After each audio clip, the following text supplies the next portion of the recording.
Monsieur le Président, Madame von der Leyen, lors des débats de la campagne européenne, droite et gauche ont pu donner l'illusion de désaccord quant à l'orientation à donner à l'Union européenne. Mais aujourd'hui, par une conjuration d'intérêts, vous allez, mes chers collègues, élire une commission qui s'inscrit dans la continuité de la précédente. Le jeu de chaises musicales des postes de commissaires auxquels nous avons assisté ces dernières semaines n'y fera rien. Un bon commissaire est avant tout un homme ou une femme qui doit pouvoir rentrer sans broncher dans le moule des réglementations et des procédures dont seule Bruxelles a le secret. L'émergence sur tout le continent de forces politiques défendant l'intérêt des peuples et des nations aurait dû vous pousser à revoir votre copie et à rompre avec les logiques totalement obsolètes que vous allez pourtant prolonger.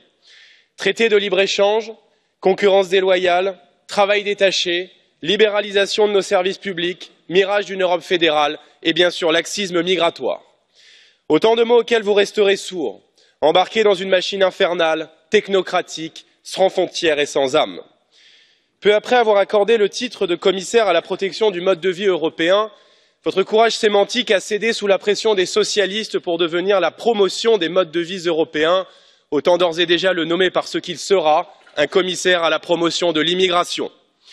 Cette commission, j'en suis persuadé, remplira à merveille le rôle qui est le sien, celui de chape de plomb destinée à étouffer l'aspiration à la liberté et à la continuité historique des nations européennes. Le Brexit devrait être l'occasion pour le Conseil de remettre les traités sur la table et d'aller vers une Europe des nations plus juste, plus protectrice et surtout plus démocratique. Juncker, von der Leyen, un jeu de chaises musicales pour surtout ne rien changer.